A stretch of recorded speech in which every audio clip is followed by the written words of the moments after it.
content de nous retrouver ce soir parce que, comme vous le savez, depuis dimanche, nous avons commencé ce moment, c'est différentes thématiques. Et puis, ce soir, nous allons faire un petit récapitulatif. Mais avant d'aller dans cette partie-là, permettez-moi déjà de rappeler quelque chose pour moi qui a toute son importance, c'est que depuis dimanche jusqu'à vendredi, nous serons sur le YouTube. Et puis, samedi matin, à partir de 8h45, nous allons nous retrouver à l'église adventiste de Sinaï au François. Donc, comme nous l'avons répété les jours d'avant, ce n'est pas un lieu où on pourra recevoir toutes les voitures. Donc, faites du covoiturage, venez avec vos amis. Sachez que plus vous allez arriver tôt, plus vous serez bien installés. Et puis là, nous allons passer un moment formidable samedi à partir de 8h45 pour finaliser tout ce que nous avions dit, pour revoir et puis découvrir des choses nouvelles pour que nous puissions apprendre à vivre et être heureux dans la vie. Alors, ce soir, nous allons récapituler parce que dimanche, nous avons vu « Où es-tu » C'était la question que Dieu avait posée à nos premiers parents, Adam et Ève. Où es-tu? Et nous avons dit que Dieu n'a pas voulu poser cette question pour les mettre en problème. Ce n'était pas la raison de Dieu de les mettre en problème quand il leur a posé la question. Dieu leur a posé la question simplement, c'était pour leur permettre de... C'était une question, on va dire, une perche que Dieu était en train de leur tendre. Donc Dieu va leur demander, où es-tu? Et puis, nous avons continué et lundi soir, nous avons tourné autour du thème « Les mains sales » et nous parlions particulièrement des mains sales de Jésus. Jésus qui ne s'est jamais lavé les mains, alors que Pilate s'est lavé les mains, alors que parfois des parents se lavent les mains dans une situation parce qu'ils disent à l'enfant « montez par les bas », eh bien, où il y a par exemple des femmes qui lavent leurs mains par rapport à leur mari, ou bien des maris qui lavent les mains par rapport à leur femme, et puis il y a des gens qui se lavent les mains pour dire, bon, ça c'est votre problème, débrouillez-vous. Eh bien, nous avons vu que Jésus ne s'est pas lavé les mains, et jusqu'à aujourd'hui, Jésus a les mains sales, parce que Jésus voudrait que toi, tu sois sauvé, Jésus voudrait que toi, tu sois heureux. Et puis, nous avons continué parce que s'il est vrai que la question avait été posée, où es-tu? S'il est vrai que nous avons vu que Jésus est prêt à se salir les mains pour nous, eh bien nous avons vu aussi que pour que nous puissions bien comprendre tout ce qui se passe, eh bien nous avons compris qu'il fallait que nous ayons l'esprit clair, quelque chose de clair, que nous soyons clairvoyants dans ce que nous faisons, dans ce que nous disons. Et c'est pourquoi nous avions vu... vide ta poubelle parce que notre corps, plus nous allons stocker des choses négatives, plus nous allons stocker des choses qui n'ont pas leur place dans notre conscient, dans notre tête, et bien plus cela va nous charger et plus on sera en difficulté, plus on ne pourra pas faire face aux éléments, aux situations de la vie. Et puis ce soir, nous allons voir un autre sujet. Un sujet pour moi qui a toute son importance parce que si tu as rencontré Jésus, tu ne peux rester inactif. Celui qui a rencontré Jésus, il ne peut rester inactif. Donc ce soir, notre sujet, c'est passe à l'action.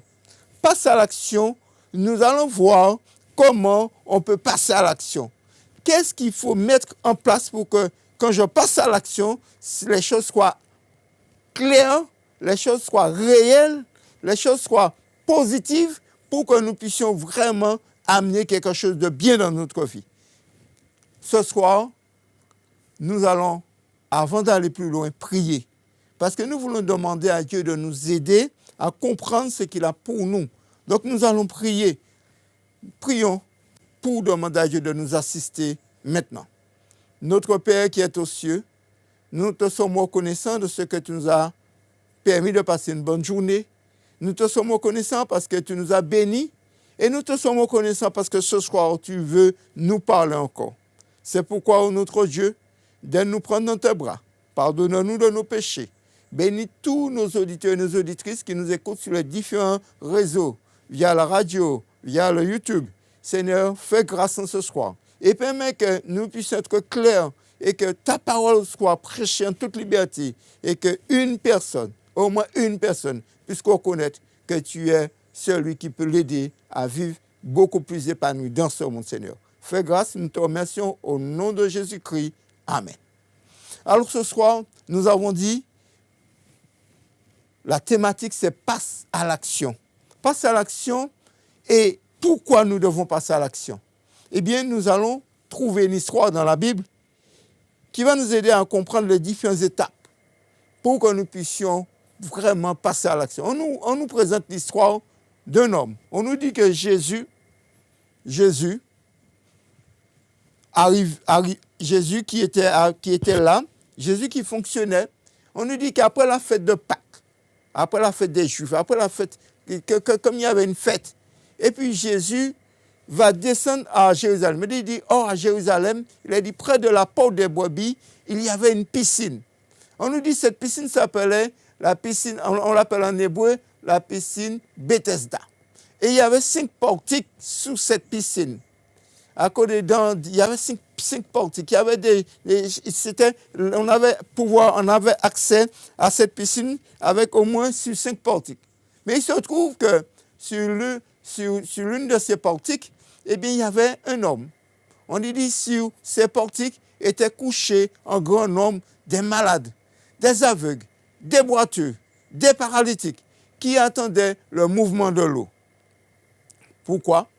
Parce qu'on disait qu'il y avait un ange qui descendait de temps en temps dans la piscine et agitait l'eau, et celui qui descendait, eh bien, le premier était guéri. Eh bien, ça, c'était une histoire. Ça, c'était un fait. Et les gens étaient venus, les gens se tenaient là. Ils se tenaient là pour pouvoir être guéris. Moi, j'ai envie vraiment de m'arrêter un moment. J'ai envie de m'arrêter et de me dire, mais qu'est-ce qui se passait à côté de cette piscine? On nous dit qu'à côté de cette piscine, il y avait de nombreuses personnes, des malades de tout genre. On nous a donné toute une liste. Mais les gens qui étaient là, ils avaient une croyance. Ils se disaient que si j'étais le premier à descendre, je serais guéri. C'est ce que disaient. Jusqu'à aujourd'hui, il y a des lieux où les gens vont et puis se disent, je serai guéri. Je serai guéri. Alors certains vont à gauche, à droite, ils vont dans toutes sortes de lieux. Dès qu'on leur dit qu'il y a un lieu, parce que quand la souffrance nous tenaille, dès qu'on nous dit qu'il y a un lieu, alors là, les gens vont dans ce lieu-là pour être guéris. Et ces lieux, parfois, ce n'est pas toujours agréable. Mais il y a une chose qu'on recherche la guérison. Alors quand on regarde, on nous dit que oui, eh bien, il y avait des personnes qui attendaient. Ils disaient que s'il y avait... Mais moi, quand j'ai lu cette histoire, et chaque fois que je réfléchis à cette histoire, je me dis, mais s'il y a 2 qui tombent en même temps, ils pouvaient être guéris. Mais là, on ne dit pas, on nous dit que c'est le premier. Et je pense que peut-être qu'il n'y avait pas de guérison parce qu'il y avait plusieurs personnes qui tombaient et puis personne n'était guéri. Mais qu'est-ce qui m'intéresse dans cette histoire? Qu'est-ce qui nous intéresse ce soir dans cette histoire? Eh bien, ce qui nous intéresse dans cette histoire ce soir, c'est de voir qu'il y a quelqu'un qui va faire le détour. Qu'il y a quelqu'un qui va faire le détour, et celui qui va faire le détour, c'est Jésus. Et puis, quand vous regardez, on nous dit, là se trouvait un homme malade depuis 38 ans. L'homme était malade depuis 38 ans. Moi, j'aime bien la Bible parce que la Bible, quand la Bible me donne des histoires, la Bible me dit que l'homme était là, il était malade depuis 38 ans. Cela voudrait dire que si la Bible me dit que l'homme était malade depuis 38 ans, c'était un homme qui avait certainement vécu. Et il se trouve qu'à un moment, il y avait eu la maladie qui est intervenue dans sa vie. Et on nous dit que l'homme était là depuis 38 ans. Malade. Mais oui, l'homme était là couché. Malade depuis 38 ans. Et puis l'histoire nous dit que Jésus, l'ayant vu couché, sachant qu'il était malade depuis longtemps, lui dit, veux-tu être guéri? Quelle question? Quelle question? Jésus va faire le détour. Jésus va faire le détour parce que Jésus sait que là, il y a des gens malades. Et comme il y a des gens malades, alors Jésus veut les rencontrer. Ce qui est extraordinaire, notre thème, c'est as-tu rencontré Jésus? Et c'est Jésus qui va vers ces malades. Il va vers ces malades et puis il rencontre plusieurs malades. Mais l'histoire nous raconte que Jésus va aller vers cet homme qui est couché là depuis 38 ans. Et il va lui poser une question. Veux-tu être guéri? Moi, je me suis demandé, et permettez-moi, chers auditeurs, chères auditrices, permettez-moi à tous ceux qui sont sur le YouTube, permettez-moi de réfléchir avec vous un moment. Un homme qui est malade depuis 38 ans, on lui demande, Jésus lui demande, est-ce que tu veux être guéri? Belle question. Question qui mérite une réponse. Alors le malade lui répondit, je n'ai personne, Seigneur, je n'ai personne pour me jeter dans la piscine quand l'eau est agitée. Et pendant que j'y vais, un autre descend avant moi. Mais le malade ne dit pas que l'autre est guéri. Il dit, pendant que j'y vais, un autre descend avant moi. Donc, on sent que l'homme a besoin d'une guérison. Mais il se rend compte que lorsqu'il descend, un autre est guéri. Mais il ne dit pas que l'autre est guéri. Mais il dit qu'il n'a personne pour l'aider à se jeter rapidement dans la piscine. Et là, Jésus lui pose la question, veux-tu être guéri? Et voici la réponse de l'homme. Jésus lui pose la question, veux-tu être guéri? Mais l'homme est dans des croyances. Parce que là où il est là, il y a un Capernaum, il y a un lieu où tout le monde est là. Mais ça ne sent pas bon. Parce que l'homme est un boiteux. Et on nous dit qu'il y a des boiteux, qu'il y a des aveugles, il y a toutes sortes de malades. Donc ça ne sent pas bon parce que les gens sont là. Il y a certaines personnes qu'on les a déposées. Et puis on se dit de toutes les façons, ils vont rentrer quand ils seront guéris. Là, ça ne sent pas bon parce que c'est un lieu où il y a des plaies qui sont infectées. Là, ça ne sent pas bon parce que c'est un endroit où ce sont ceux qui sont les plus mal en point qui sont là parce qu'ils n'ont aucune solution. Il n'y a pas d'espoir. Donc, ils sont venus s'accrocher à quelque chose. On leur a dit ça. Ils sont là, ils s'accrochent à cela. Et il se dit que si je peux me jeter, là, je serai guéri. Aujourd'hui, il y a beaucoup de croyances. Des croyances que nous nous accrochons. Des croyances, des paroles des paroles qui ont été prononcées sur nous et que nous nous accrochons parce que nous pensons que c'est vrai. Cet homme était là et on lui disait que s'il pouvait se jeter, il aurait la guérison. Je peux déjà poser une question. Quelle croyance dans ta vie, quelle parole qui a été prononcée sur toi, que tu t'accroches à quoi dans cette parole? Et que cette parole te limite parce que cette parole te bloque, cette parole t'empêche d'avancer. L'homme était là. On lui avait dit ça, il croyait, c'était à ce qu'il s'accrochait. Et Jésus veut l'aider à se détourner vers ce qu'on lui avait dit et de se tourner vers Jésus. Remarquez bien qu'il y avait plusieurs personnes, il y avait plusieurs malades, et pourtant Jésus fait le détour pour rencontrer ce boiteux. Encore déjà une autre leçon pour toi ce soir. Parce que si tu vis sans espoir, je veux te dire ce soir, je veux dire à quelqu'un ce soir, que le Jésus que je connais, il est capable de faire le détour rien que pour toi. Ta vie avec Jésus doit être une vie, il doit y avoir une relation individuelle. Ce n'est pas, pourtant il y avait beaucoup de personnes là, mais Jésus voulait rencontrer cet homme, ce boiteux-là. C'est pour te dire ce soir que même quand il y a 10 000 personnes là, quand Jésus veut te rencontrer, il cherchera les moyens, il a la possibilité de te rencontrer. Et il va te rencontrer si tu lui donnes la possibilité. Cet homme-là, il rencontre Jésus. Jésus va le rencontrer. Il y a une rencontre. Et il y aura une communication qui va commencer. Et la question, c'est que Jésus lui dit, veux-tu être guéri? Moi, je me pose la question, mais pourquoi Jésus pose la question? Pourquoi Jésus ne lui dit pas, écoute, moi je te guéris? Mais Jésus lui dit, veux-tu être guéri? Question, prise de conscience. Parfois, nous sommes dans un foyer, ça ne va pas. Il y a des difficultés dans le foyer. Jésus vient, il n'est pas venu pour mettre de l'ordre, si tu ne veux pas qu'il puisse mettre de l'ordre. Il te demande ce soir, est-ce que tu veux qu'on puisse t'aider à mettre de l'ordre dans ton foyer? Parfois, nous sommes au travail et ça ne va pas. Le Seigneur nous dit ce soir, est-ce que tu veux que je puisse mettre de l'ordre dans ton travail avec toi? Peut-être que nous sommes dans une église et que ça ne fonctionne pas. Le Seigneur te pose la question, est-ce que tu veux mettre de l'ordre pour que ça puisse fonctionner? Peut-être qu'au fond de toi, dans ta vie, il y a des choses qui ne fonctionnent pas. Le Seigneur te pose la question, est-ce que tu veux qu'il y ait est-ce que tu veux qu'on puisse mettre de l'ordre? Jésus demande à cet homme, veux-tu être guéri? C'est une question extraordinaire. Veux-tu être guéri? Et nous allons comprendre, l'homme va répondre. Le malade que nous avons lui dit qu'il n'y a personne pour me jeter. Alors Jésus va lui dire quelque chose. Tu veux que ce soit quelqu'un d'autre qui te dépose, quelqu'un qui puisse t'aider à te jeter.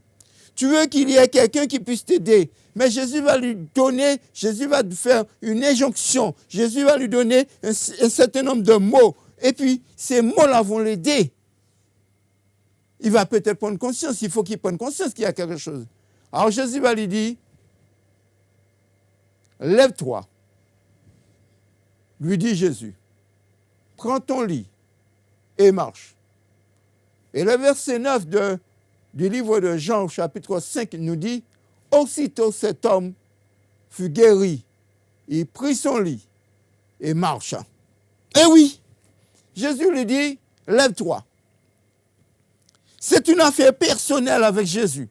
Une rencontre. As-tu rencontré Jésus? Nous interpellons sur cette question. As-tu rencontré Jésus? Il n'est pas question de la religion. Parce que lorsqu'on le rencontre, la religion ne transforme pas. La religion ne guérit pas. Il n'y a qu'une seule personne qui guérit, c'est Jésus. Et Jésus va demander à cet homme, est-ce que tu veux être guéri? Et puis Jésus va lui dire, maintenant lève-toi. Moi j'aime bien ce jeu-là. Lève-toi, prends ton lit et marche. Lève-toi, n'essaie pas de lever les autres. Il y a 3 types d'affaires dans la vie. Et sur l'une de ces 3 types d'affaires, nous pouvons agir que sur un seul type d'affaires. Il y a l'affaire personnelle. Il y a l'affaire de l'autre. Et puis il y a l'affaire de Dieu. Mais ce soir, nous voyons l'affaire personnelle parce que je ne peux pas changer les autres. Et je ne peux pas faire le contraire de la volonté de Dieu. Mais ce soir, la question que Jésus lui dit, l'ordre que Jésus donne à cet homme, lève-toi. Ça voudrait dire que moi, je peux changer le cours de ma vie avec Dieu. Dieu à côté de moi, je peux changer le cours de ma vie. Et ce soir, toi aussi, tu peux changer le cours de ta vie avec Dieu à tes côtés. Quand Jésus dit à cet homme, lève-toi, cet homme s'accroche à la parole et il va se mettre debout. Lève-toi. Il y a des situations que nous avons et que nous avons besoin de nous en sortir. Nous avons besoin de nous lever de cette situation-là. Et quand Jésus dit à cet homme, lève-toi, eh bien, Jésus demande à cet homme de faire un acte de foi. Parce qu'il a besoin, tu dois sortir de ta situation. Il y a parfois des gens qui vous disent, ah oui, je suis là, je suis dans cette situation. Mais non, mais Jésus te dit, lève-toi, lève-toi. C'est toi qui dois prendre la décision. Personne ne le prendra à ta place. Il y a beaucoup de personnes qui vivent dans le carnaval des autres. Mais Dieu nous invite à sortir du carnaval des autres et à ne pas être dans un carnaval dans cette vie. Il y a beaucoup de personnes qui laissent les autres les amener dans leurs petites brouettes partout. Mais le Seigneur nous dit, lève-toi. Et puis, quand Jésus dit à cet homme, lève-toi, il lui dit, prends ton lit. Le lit que cet homme avait, lorsque vous regardez, lorsqu'on va plus loin, on constate que ce n'était pas vraiment un lit, c'était un manteau. C'était un manteau où on pouvait attacher et puis le transporter. Mais c'était aussi ce manteau que cet homme pouvait se coucher parce que, comme je vous l'ai dit au début de cette histoire, je vous ai dit que cet homme qui était là, eh bien, c'était les gens qui l'emmenaient. Donc on l'emmenait, mais ça ne veut pas dire qu'on revenait tous les jours le chercher. Donc il était là, il était couché. Donc ça veut dire qu'il avait l'habitude de rester là, de pouvoir vraiment stagner. Et puis là, Jésus lui dit, lève-toi, prends ton lit. Ce lit que Jésus invite cet homme à prendre, c'est ce qui a toujours accompagné, ce qui a toujours été une sécurité pour toi. Lève-toi, prends ton lit. Il y a parfois des moments dans notre vie, des histoires de notre vie que nous avons peur d'en parler. Mais le Seigneur nous dit, lève-toi, prends ton histoire, accepte ton histoire, accepte le passé de ta vie. Ne laisse pas ce passé-là te briser. Il dit, lève-toi, prends ton lit, prends ton histoire, parce que cette histoire que tu prends là, cela peut aider dans ton cheminement. Et puis il dit, maintenant marche. Et là, l'homme va se lever. L'homme va prendre son lit et il va marcher. Marcher parce que lorsque l'on rencontre Jésus, lorsqu'il y a une rencontre entre nous et Jésus, on ne peut pas rester stagnant. Marcher parce que lorsque l'on rencontre Jésus, on n'est pas là, on ne dépend pas des autres. Marcher parce que lorsque l'on rencontre Jésus, on a envie de progresser. Marcher parce que lorsque l'on rencontre Jésus, il y a de la transformation dans notre manière de concevoir les choses de la vie. Et là, cet homme va marcher. Il va marcher parce qu'il va s'ancrer dans la parole de Dieu. Et quand il va s'ancrer dans la parole de Dieu, il y a une puissance. La parole de Dieu, la Bible, c'est un livre puissant. C'est un livre puissant, c'est un livre qui est extraordinaire. C'est un livre que lorsque tu l'as dans ta main et que tu écoutes Dieu te parler à travers la Bible, parce que la Bible, c'est un livre que Dieu a mis comme celui d'un homme qui envoie un courrier pour sa petite chérie. Eh bien oui, la Bible, c'est un livre que Dieu a mis pour tous ceux et toutes celles qui veulent tomber amoureux de Dieu. Mais oui, la Bible est là pour nous aider à comprendre. Alors on nous dit que cet homme, quand il a entendu Jésus le lui dire, alors il s'est levé, il a pris son lit, il a commencé à marcher. Et oui, il y a des situations que personne ne changera si ce n'est que toi qui dois être l'acteur de ta vie. Il y a des situations que même Dieu ne va pas le faire à ta place. Il y a des situations que personne ne peut changer le cours si ce n'est que toi. L'histoire de cet homme nous montre ce soir que Dieu veut faire quelque chose avec toi. Lorsqu'il te dit, lève-toi, prends ton lit et marche, quelle que soit ta situation, quel que soit ton passé, ce qui est important, ce n'est pas ton passé, mais c'est d'accepter de vivre dans ton présent et d'utiliser ton passé comme un tremplin pour te permettre d'aller plus loin. De ne pas permettre que les choses qui ont été une situation difficile dans ta vie puissent te bloquer pour ton avenir. Et oui, arrête de regarder dans le rétroviseur. Regarde dans le pare-brise, la plus belle vue panoramique. Arrête de pouvoir penser à ton passé, mais regarde dans l'avenir. Ce soir, une fois de plus, nous allons réfléchir. Une fois de plus, nous allons réfléchir à travers le chant et nous allons essayer de pouvoir répondre à l'appel de Dieu. L'homme a répondu. Sa vie a été transformée. Il a passé à l'action. Comme nous avons notre thématique de ce soir, c'est passer à l'action. Il est passé à l'action. Il a répondu. Il y a eu une transformation. Tu peux transformer ta vie. Tu peux passer à l'action ce soir. Nous allons prier pour demander à Dieu de nous aider. Parce que depuis le début de la semaine, nous voyons différentes thématiques. Et ce soir, passer à l'action, c'était celle que nous devrions bien comprendre. Notre quatrième thématique. Donc nous allons prier pour demander à Dieu de nous aider. Afin que chacun d'entre nous puissions comprendre que nous sommes tous l'acteur de notre vie. Avec Dieu, pas sans Dieu, avec Dieu. Quand nous avons rencontré Jésus, eh bien nous ne pouvons rester inactifs. Quand nous avons rencontré Jésus, nous ne pouvons accepter notre vie comme ça. Nous devons toujours espérer aller plus haut et être, avec l'aide de Dieu, au meilleur niveau. Prions ensemble. Notre Père qui est aux cieux, nous te louons, nous te bénissons Seigneur, parce que tu es Dieu. Nous savons que tu es capable de nous aider à pouvoir changer le cours de la vie. Alors s'il te plaît Seigneur, accorde-nous ta grâce, accorde-nous ta paix. Bénis ce moment que nous passons. Depuis dimanche, nous sommes ici. Depuis dimanche, nous sommes en train de présenter différentes thématiques pour pouvoir aider quelqu'un à sortir d'une situation stressante, de son Capernaum, et pour passer à quelque chose de positif dans sa vie. Alors papa, s'il te plaît, s'il y a une personne, Même une personne, Seigneur. Alors fais grâce. Fais grâce à cette personne. Tandis que nous prions, tandis que cette personne est en train de prier, alors aie pitié de lui. Fais grâce. Bénis cette personne. Et bénis ton serviteur en ce soir. Aide-nous à continuer. Demain soir, nous allons nous rencontrer. Accompagne-nous et permets que nous soyons forts en toi. Je t'ai prié au nom de Jésus-Christ. Eh bien, depuis notre premier jour, nous avons vu où es-tu. C'était une question formidable. Ensuite, nous sommes allés sur une autre thématique, sur les messages de Jésus. Et puis, remarquez bien que nous ne sommes pas restés là seulement que sur les messages, parce que nous avons compris que lorsque Jésus agit, eh bien, nous avons été plus loin le jour suivant.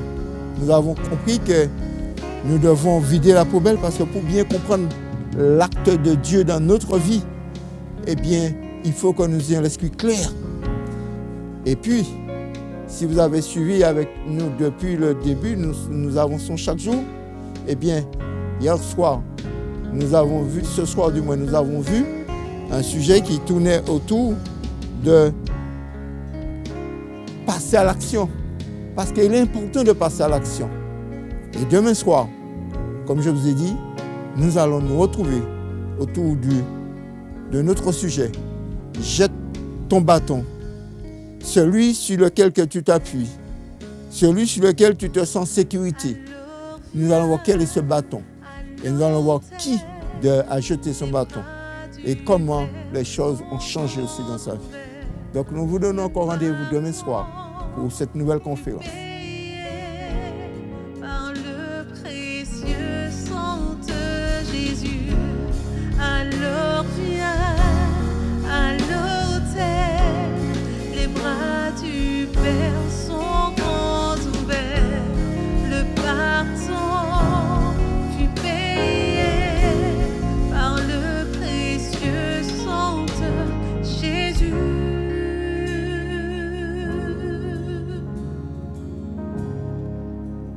Porte ta croix, attends ta couronne, partage au monde ce précieux trésor. Jésus t'appelle.